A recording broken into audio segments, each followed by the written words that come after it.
Hello, welcome to Miniature Realms. My name's Stuart and it's time for another Warhammer the Old World theme painting video. And today's topic is going to be a big boy. It's the Tomb King's Necrosphinx.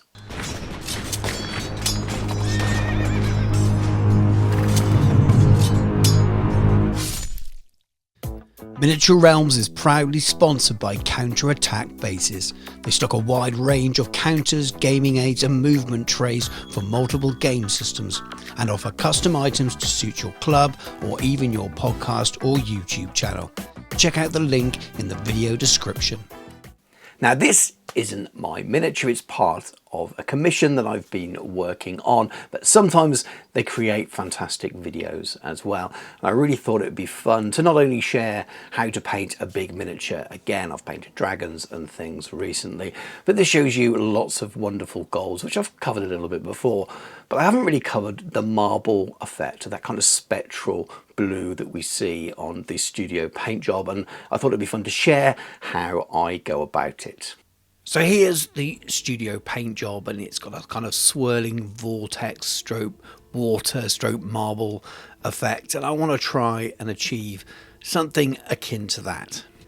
So we're starting here with the miniature obviously built and primed black, and I'm going to work on the marble effect first before I do anything else, because I'm going to be using the airbrush for this and I don't want to get the mess anywhere else. And this is a wet wipe, or should I say rather a dry wipe. It's a wet wipe that I've had drying overnight, just hanging over the edge of my desk, and what you can see me doing here is slowly stretching it out, swapping direction so it's slightly fibrous, and you're starting to see small gaps, a bit like a spider web, appear in it. And the more you pull, the larger that marbling effect will be. Now I want it to be quite subtle here, so I've not pulled it too far.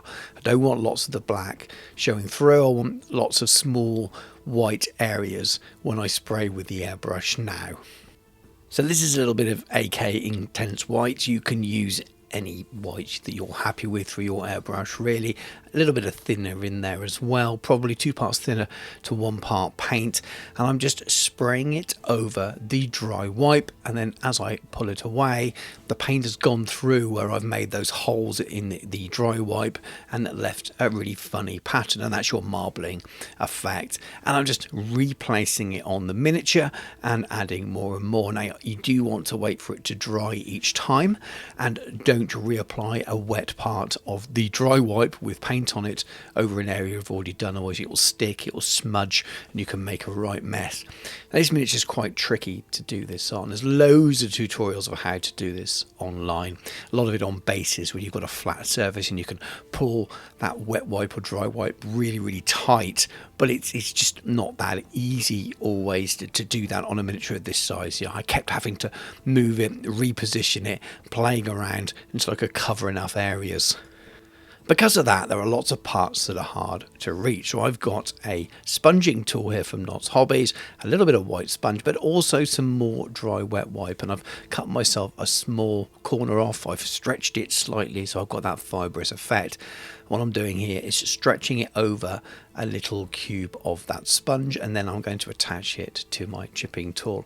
And I'm just dipping it in the paint, and it means I can sponge on with a similar kind of pattern. It's not exactly the same, but I won't get that uniform sponge look. I'll have that slightly fibrous, slightly unique pattern, and it looks a little bit messy right now. But when I start glazing on layers with the airbrush afterwards, glazing on some colours, you'll really see it come together. But without doing it like this, it's very hard to get the marble effect into all of these small areas. And again, you can see with all these areas I'm needing to add this effect, why it was so important to do the marble effect first. But that's it done for now. That's all of the white marbling-esque effect done. You'll see here I've got 3 contrast colours, and this is going to make up the layers. So I've got a Kellyan green, got pterodon turquoise, and also Croxagore scales, and as you can tell they're very similar colours. They're all in that blue green spectrum, and I'm going to be building up some layers with my airbrush, essentially now glazing with my airbrush. And I start with the lightest colour, and I'm doing really light dusting. It's a 50-50 mix as well with thinner in the airbrush. What I'm trying to do here is just tint the white areas and leave the dark areas as dark as possible as black. I don't want to tint them too much with the blues and greens just as yet. Not only will that slightly soften the edges of that marbling effect, it begins to look like a flat surface. Beforehand, it looked like that you've painted loads of little white splotches all over the black, which is exactly what you've done. But by adding layers of contrast like this, adding layers of glaze, it starts to tie that all in together. It's adding a filter. Hopefully you can see, as I begin to work my way through those colours, it starts to blend in more and more, and the underpainting effect of that marbling gets a little bit more subtle.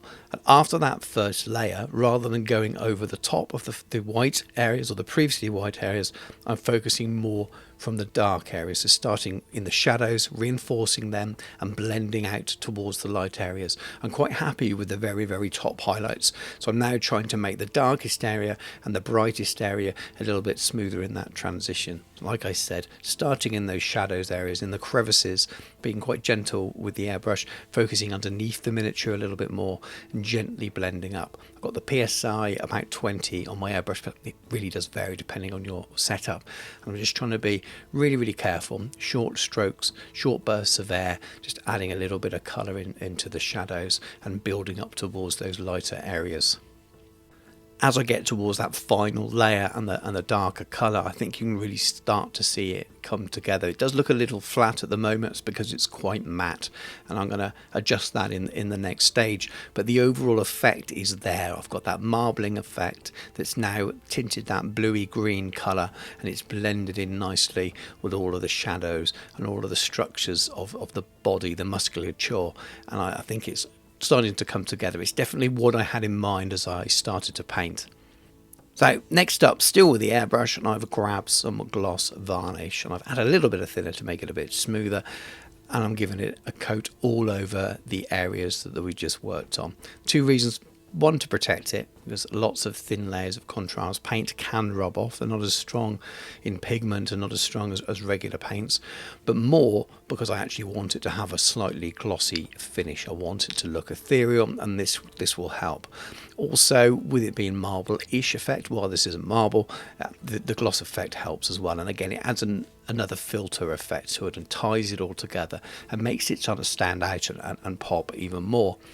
If you'd watched my Tomb King tutorials way back a couple of years ago before the game was released, I was using a lot of Necro Gold, and I've got that here in my left hand, but also Ancient Gold from the Two Thin Coats range. It's a fairly close match if you struggle, like I do quite often, to get hold of Scale 75 Necro Gold.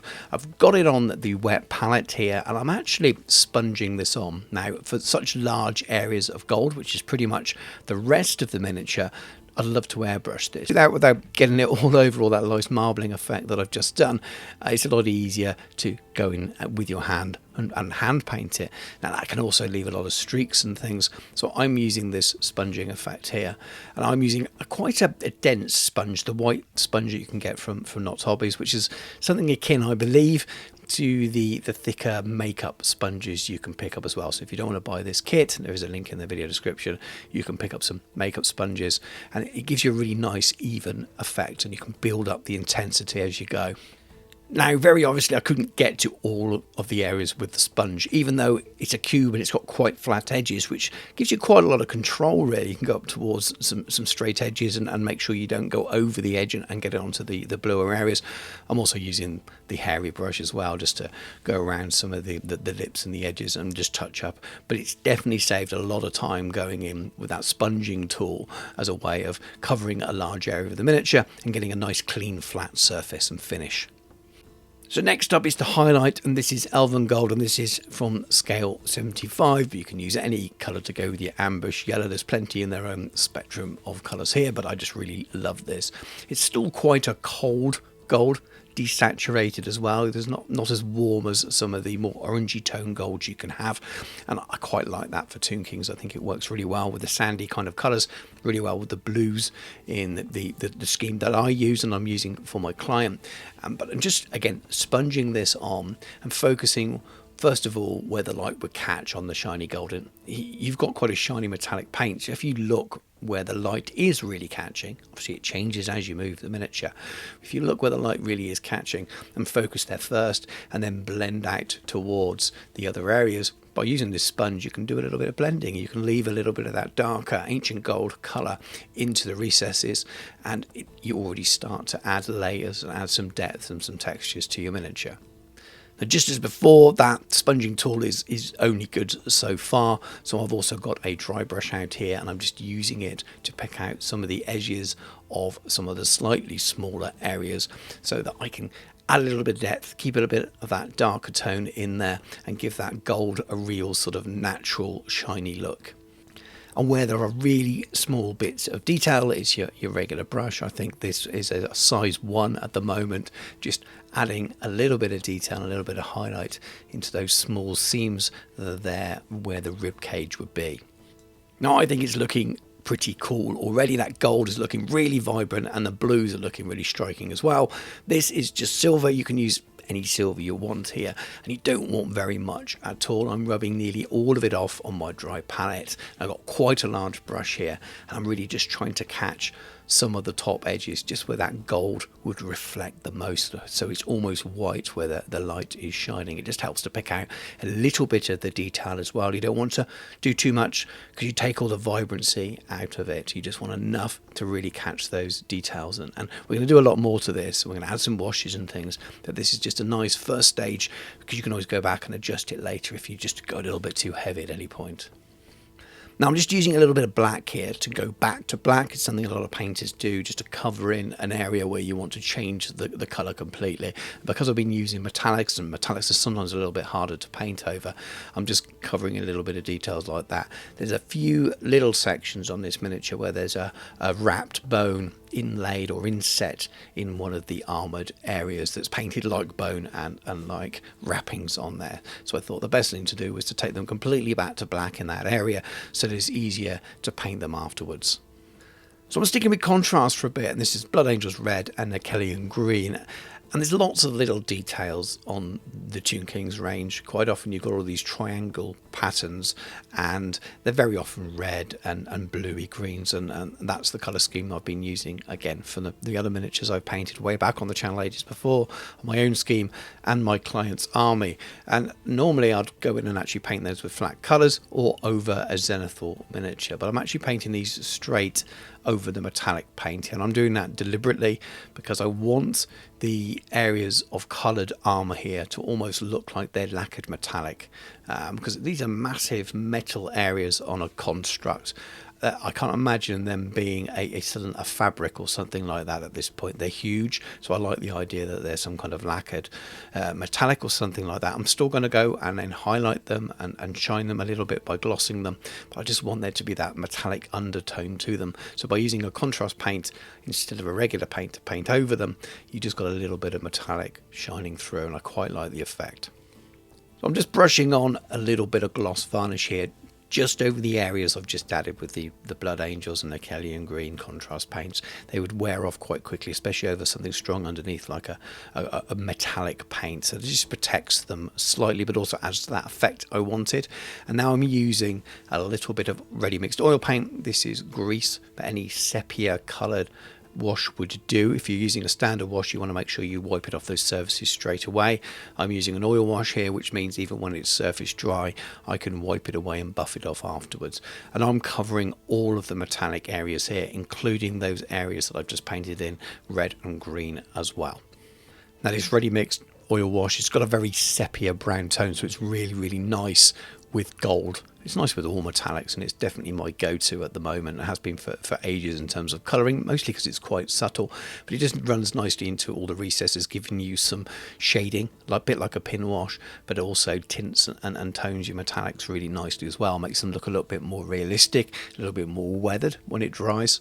And once that's dry, you can use a little bit of mineral spirits or artist thinners. I've actually got a bit of sponge here, and I've just dipped it in the sponge, dried nearly all of it off, so the sponge is just ever so slightly damp, and I'm just rubbing away at those surfaces against the grain, so I'm not completely taking it away from any of the recesses, but I'm taking any areas that are a little bit too stained from the flat surfaces off again.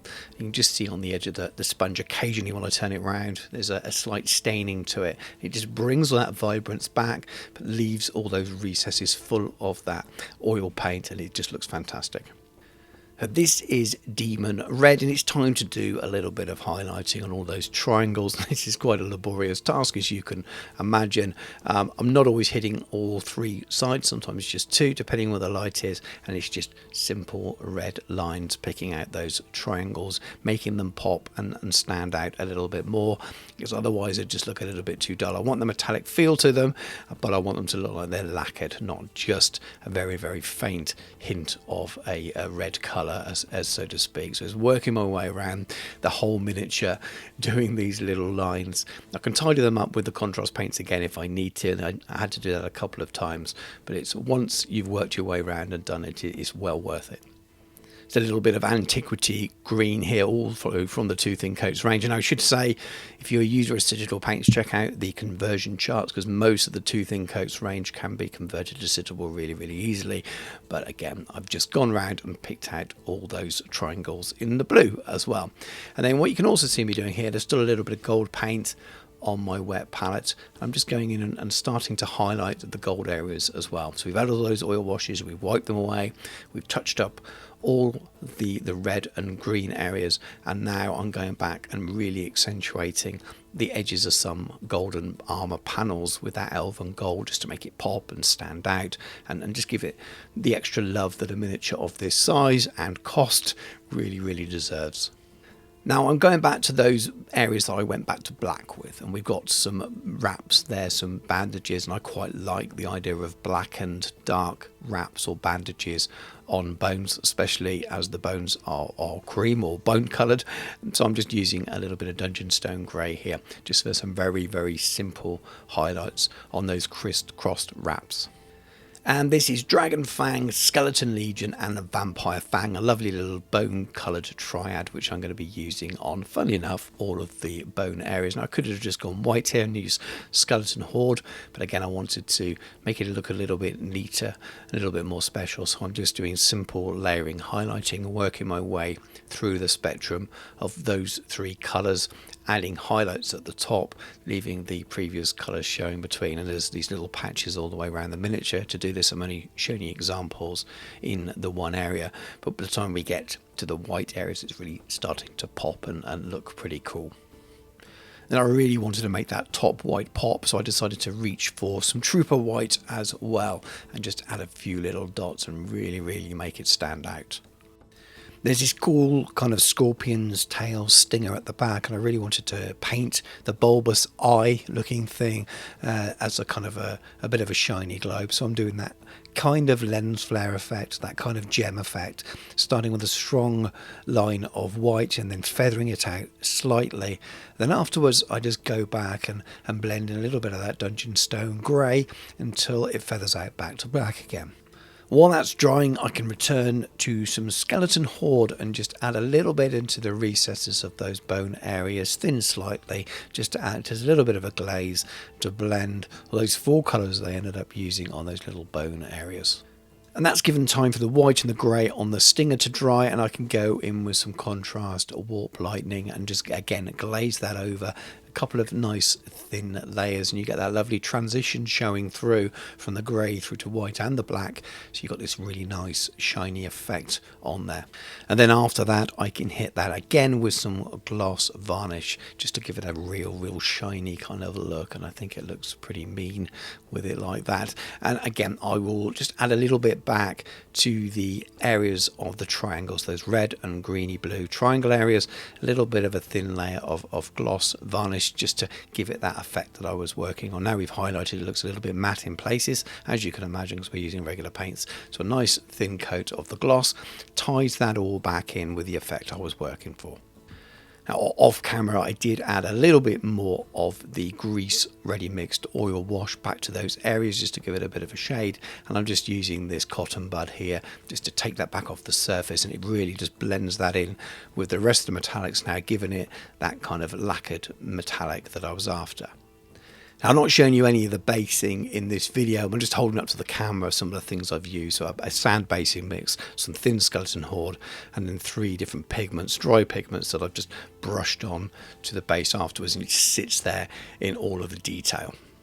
It was the first time I've painted one of these. It's obviously been out for years, but I never played Tomb Kings back in 7th or 8th edition Warhammer, and I don't have one of these in my own small and mostly unpainted army, so it was cool to get the chance to do it, and it's another one of the reasons why I wanted to take the opportunity to film it and share on the channel how I'd go about making that sort of spectral marble-ish effect on the skin. And I think it's come out pretty well and looks pretty cool. It's quite hard to photograph sometimes with something quite so shiny because the light reflects off it so much. The actual body itself isn't pure gloss. Even I used a gloss varnish with the airbrush, because there's only a thin layer, you end up with more of a satin effect. If it does look too shiny, I'd probably recommend using a satin effect rather than a real thick layer of kind of lacquered gloss. You want the body to look spectral, not to look like that it's actually been polished. But I think it looks pretty cool. The light catches a little bit at times in some of the pictures, but it came out mostly the way I wanted it to. I think it just works really well against that nice desaturated gold as well. It's exactly what I was after. But looking forward to hearing what you think about it in the comments. Well, thank you very much for watching. I hope you enjoyed it, and please remember to comment below and like the video and subscribe and all those things if you have done so, because it really helps me and supports the channel. If you'd like to support me even more and want to see more videos like this more often, then the very best way of doing that is to support me on Patreon. Please do check out the link in the video description. There's multiple different tiers on there, right from a basic level of support right up to your own one-to-one painting coaching over Zoom as well, so I could teach you what I've taught you in the video here in person and really adjust it to your needs. So it's well worth checking out if that kind of thing interests you. Check out all of the other links as well as affiliates if you want to pick up an airbrush. There's the channel sponsor, Counterattack Bases. But thank you very much for watching. Take care, and I'll catch you soon.